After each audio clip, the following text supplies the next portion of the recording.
في كتابه المبين وهو أصدق الصادقين. بسم الله الرحمن الرحيم.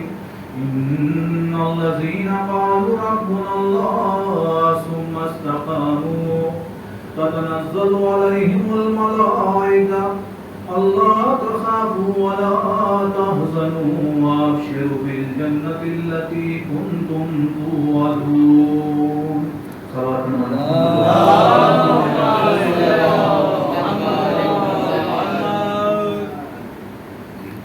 عزیزان گرامی، عزاداران سرکار سید الشہداء ماتمداران حسین، بارہا آپ کی اتنے ایام کی جو عزاداری ہے، تمہارے مالک کا خوف پایا جا رہا ہے. تو جس دل میں جہاں اللہ کا خوف موجود ہو، اللہ اور مالک اور قادر کا خوف اور ڈر موجود ہو، اس دل میں کسی اور ذات کا خوف نہیں پایا جاتا میرے عزیزوں. پھر ایسا ہی انسان نظر آتا ہے کہ جب اس کے سامنے بڑی سے بڑی طاقتیں کیوں نہ آ جائے، بڑا سے بڑا سپر پاور کیوں نہ آ جائے، پھر اس کے دل میں چونکہ اللہ کا خوف پایا جاتا ہے، پھر وہ کسی اور ذات سے ڈرتا ہوا نظر نہیں آتا ہے، پھر وہ کسی اور طاقت سے ڈرتا ہوا نظر نہیں آتا ہے.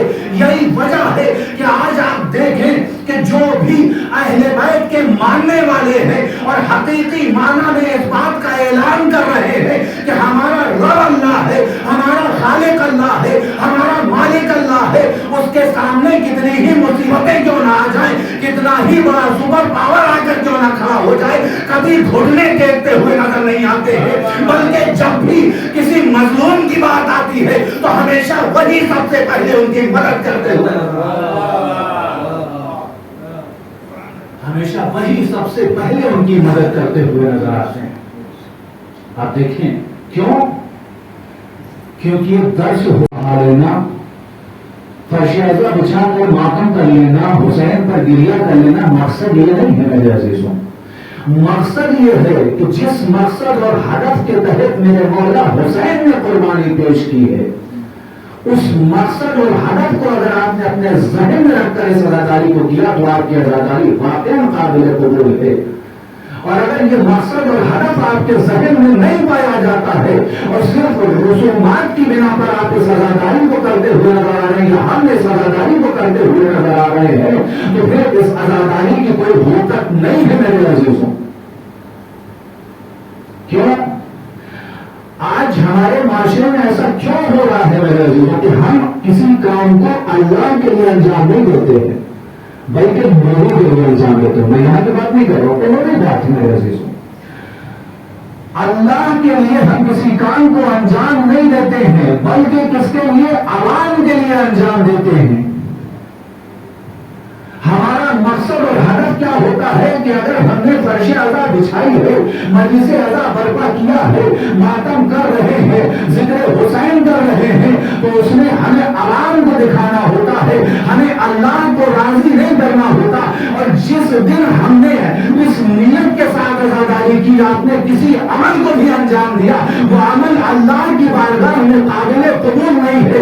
اگر اللہ کی بارگاہ میں اپنے عمل کو قبول کروانا ہے تو پھر نیت یہ ہونی چاہیے کہ میں جس عمل کو بھی انجام دے رہا ہوں وہ مرضی الہی کی خاطر انجام دے رہا ہوں، رضا الہی کی خاطر انجام دے رہا ہوں، خوشنودی الہی کی خاطر انجام دے رہا ہوں.